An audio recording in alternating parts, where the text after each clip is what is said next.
How to fix Instagram black screen. Hello guys, in this new tutorial I'm gonna show you how to fix Instagram black screen. So there is actually two ways to fix this problem. The first way, open the settings on your phone and then go to the wireless and networks and then go to the airplane mode and enable it, and then you need to wait a few seconds and disable it again.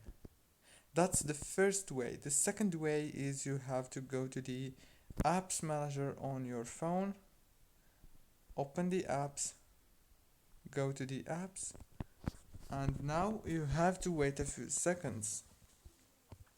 After you wait, now you have to scroll until you find Instagram like this.